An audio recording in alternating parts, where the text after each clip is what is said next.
এই নাও কেইখনতে নেপালী খুঁটিৰ মানুহৰ জীৱন বাচিছিল আৰু এই 6খনকৈ নাও মোৰ বেক সাইডত দেখিছে 6খনকৈ নাও বৰ্তমান ইয়াতে আছে আৰু এই নাও কেইখনেই নেপালী খুঁটিৰ সকলো লোককে জীৱন বচালে আৰু এই কেইজন মূল ব্যক্তি তেখেত আছে আৰু আপোনালোক কেইজন আছিলে 6জন আছিলে নহয় জানো কিমানজন টোটেল আমাৰ টিমটো 30 মান হ'ব 30 মান টোটেল 30 খিনি গোটেইখিনি লাগি বচাইছে হয় না গোটেইখিনি লাগি এই সকলে লাগি এই নাওখিনি দেখিছে নহয় এই 6খন নাওৰে কিন্তু নেপালী খুঁটিৰ প্ৰতিজন মানুহৰ জীৱন বচালে মই আকৌ দেখাইছো এইখন নাও চাওক এয়া এইখনো এতিয়া পলসত ফচি ধৰিলে ন দাদা এই পলসত ফচি ধৰিলে এইখন নাও চাওক এইখন 4খন 5খন 6খন এই 6খন নাৱে কিন্তু নেপালী খুঁটিৰ প্ৰতিজন ব্যক্তিৰে জীৱন বচালে এই ঘৰটো দেখিছে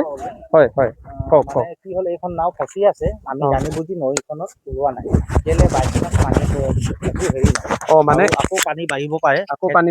সেইকাৰণে এতিয়া নাওখন আপোনালোকে ইয়াতে থৈছো দৰকাৰ পৰিলে ইয়াৰ পৰা পটককে লৈ মানুহক বচাব পাৰিব চাওক এইকেইখন নাও এতিয়াও ইয়াতে ৰাখিছে যদি হঠাৎ আকৌ পানী বাঢ়ি যায় তেনেহ'লে তেওঁলোকে আকৌ ইয়াৰ পৰা মানুহখিনিক বচাব এয়াই বৰ্তমান সময়ত পৰিস্থিতি আৰু তেওঁলোকে এই নাও কেইখনে কিন্তু সকলোৰে জীৱন বচালে আৰু আজিও নেপালী খুঁটিত এই ধৰণে এতিয়া তেওঁলোকে সযতনে ৰাখিছে কাৰণ এইকেইখনেই যিহেতু তেওঁলোকৰ জীৱন ৰক্ষা কৰিছে আকৌ যদি পানী বাঢ়ি যায় তেনেহ'লে তেওঁলোকে এইদৰে বৰ্তমানৰ ইয়াৰ পৰা বাচিব লাগিব আৰু এইবোৰ চাওক গ্ল'বেল শিখ আৰু সলমান খানৰ সহায়ত এই ধৰণে এতিয়া ইয়াত ঘৰ নিৰ্মাণ কৰি থকা হৈছে গ্ল'বেল শিখ আৰু সলমান খান তেওঁলোকৰ উদ্যোগত সেইদৰে বৰ্তমান সময়ত ঘৰসমূহ অতি সুন্দৰকৈ নিৰ্মাণ কৰা পৰিলক্ষিত হৈছে চাংঘৰ বনাইছে আৰু সকলো মানুহৰে সুবিধা হোৱাকৈ এইখন ইয়াত আছে 3টা সেইখন এটা 4টা আৰু আপোনাৰ এইখন 2টা ইয়াৰ পৰা আপুনি ক্লিয়াৰকৈ উঠাব পাৰিব 6খন নাও ইয়াৰ পৰা এইখন 2টা এইখন 3টা এইটো এটা 6টা এইকেইটাই আপোনালোকে এইকেইটা নাওৰে আপোনালোকে বচালে আৰু আপোনাৰ নামটো ভাল নামটো কওক ৰবি কুমাৰ ৰাজভৰ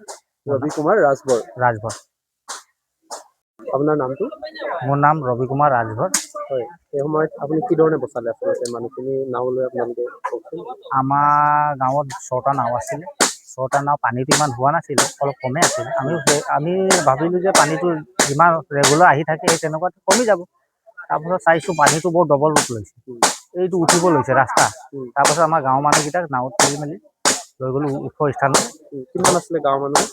মানুহ 30 ঘৰ আছে 30-31 ঘৰ মান হ'ব চবত নাও মানে সেই 6টা নাৱত দুবাৰকৈ লৈ গ'লোঁ থৈ মেলি আহোঁতে আমি ভাবিলোঁ যে বস্তু পাতি লৈ যাম নিজৰ তাৰপাছত আশে পাশে গাঁৱত 6টামান গাঁও আছিলে আমাৰ গাঁৱটো লগাই মেলি 6টা গাঁও তাৰপাছত কি হ'ল আপোনাৰ যেতিয়া আমাৰ নিজৰ বস্তু ল'বলৈ আহিছোঁ তেতিয়া গোটেই চিঞৰ বাখৰ মানুহ চবেই চিঞৰি আছিল মোক বচিবৰ কাৰণে তেতিয়া আমি ভাবিলোঁ যে বস্তু বচাম না মানুহ বচাম আমি ক'লোঁ বস্তুটো পাই যাম কিন্তু মানুহ আৰু এবাৰ গ'লে নাপাম সেইকাৰণে আমি হেৰি কৰিলোঁ 6টা নাও 6টা গাঁৱত মানে এটাকৈ সোমাই গ'লোঁ ভাগ হৈ মেলি মই আছিলোঁ শ্ৰৱণ প্ৰসাদো আছিলে আৰু আছে ৰাজকুমাৰ ৰাজভৰ আছিলে যদি কয় আপুনি কিমানজন বচালে বুলি ক'বলৈ গ'লে মই অকলেতো গোটেইজনো মিলি আমি সেইটো সময়ত কিমান সময় হৈছিলে ৰাতিপুৱা 10টাৰ পৰা ৰাতিপুৱা আছিলে বুলি আৰু আমি মানে হেৰি হ'ব পাৰিম গৰু ছাগলী একেবাৰে নাইকিয়া বচাব নোৱাৰিব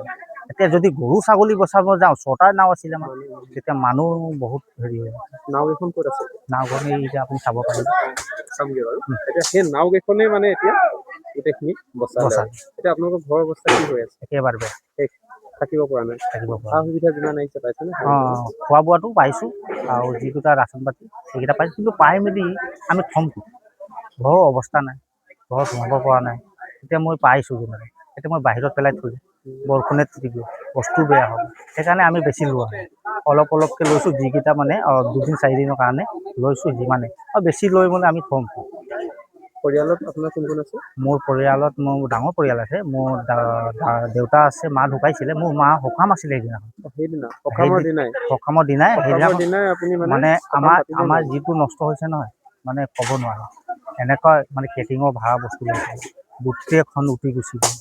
আৰু স্কিন কাপোৰ ভাড়াত আছিলে আপুনি গম পায় ইয়াত যে চব ভাড়াত লৈ আহিব লাগে চব গুচি গ'ল যিমান বস্তু আনিছিলোঁ কেটিঙৰ বস্তু চব গুচি গ'ল ৰাচন পাতি আনিছিলোঁ সকামত ৰাইজক খুৱাবৰ কাৰণে সেইকেইটাও গুচি গ'ল তাৰপাছত একচুৱেলি আমাৰ ঘৰত আপুনি সুধিছিলে যে আমাৰ ঘৰত কেইজন মানুহ আছে মই কৈ দিছোঁ মোৰ দেউতা আছে মাতো ঢুকালে দেউতা আছে মোৰ দাদা আছে বৌ আছে আৰু দাদা ভাগত দুজনী ছোৱালী আছে মই আছোঁ মোৰ ৱাইফ আছে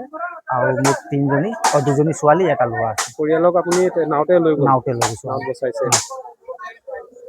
বৰ বেয়া সময় নহয় জানো এইখিনি সময় মানে। তাৰপিছত কেইদিন আপোনালোকে ৰাস্তাত থাকিলে? আমিতো এসপ্তাহ বেছি হ'ব, এতিয়াও তাতেই আছোঁ। তাতে আছে এতিয়া এতিয়া সুবিধা হোৱা নাই, ঘৰত সোমাবলৈ অৱস্থা হোৱা নাই।